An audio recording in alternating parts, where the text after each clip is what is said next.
समुद्र में मिली 9000 साल पुरानी द्वारका नगरी।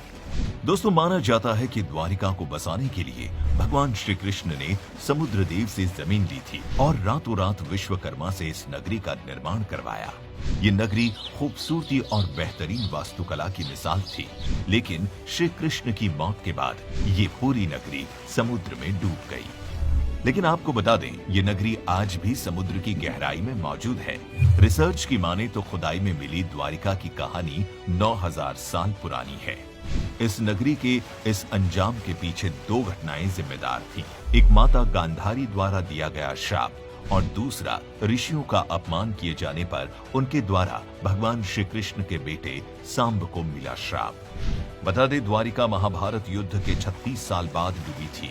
द्वारिका के समुद्री अवशेषों पर सबसे पहली नजर भारतीय वायुसेना के पायलटों की पड़ी, जो उसी समुद्र के ऊपर से उड़ान भर रहे थे। इसके बाद ही 1970 में जामनगर के गजेटियन में इसका उल्लेख किया गया।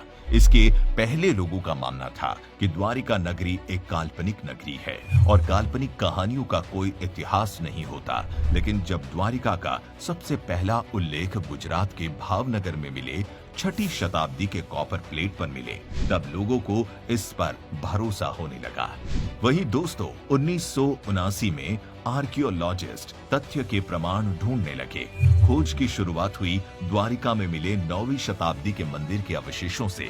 इतना ही नहीं, खोज बढ़ते बढ़ते अरब सागर तक पहुंच गई, जहां हजारों फीट नीचे वैज्ञानिकों को द्वारिका के खास अवशेष मिले, जिसमें 560 मीटर लंबी द्वारिका की दीवार भी थी, जिसकी बनावट महाभारत के द्वारिका विवरण से मिलती है। वहीं दोस्तों, कहा जाता है कि वहां की दीवारों में करीबन 50 टेक्सचर थे, जिसमें से 30 की खोज आर्कियोलॉजिस्ट ने कर ली थी।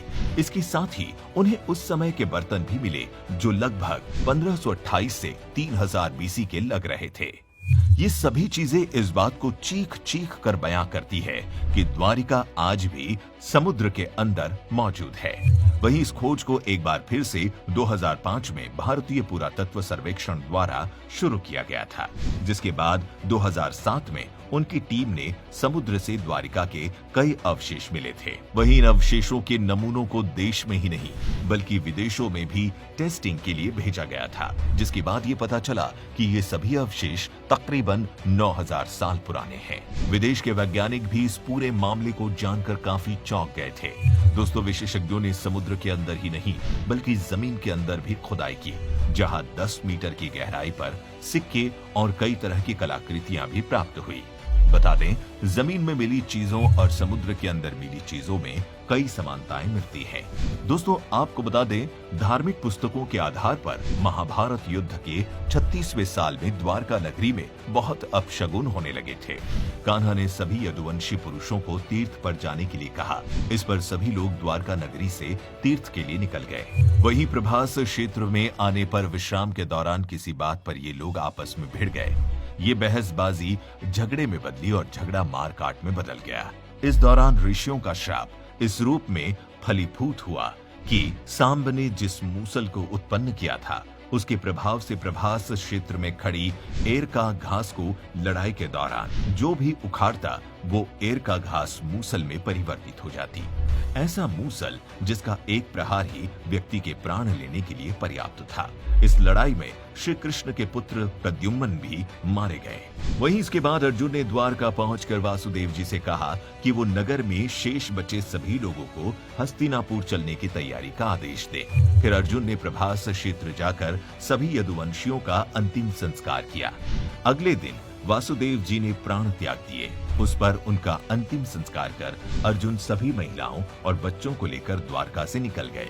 जैसे ही उन लोगों ने नगर छोड़ा, द्वारका का राजमहल और नगर समुद्री में समा गई। उसी नगरी के पिलर और अवशेषों के बारे में समुद्र से जुड़ी अलग अलग रिसर्च के दौरान जानकारी मिलती रहती है। तो दोस्तों, आज की वीडियो में बस इतना ही। अगर इससे जुड़े आपके कोई भी सवाल हो तो हमें कमेंट करके जरूर बताएं।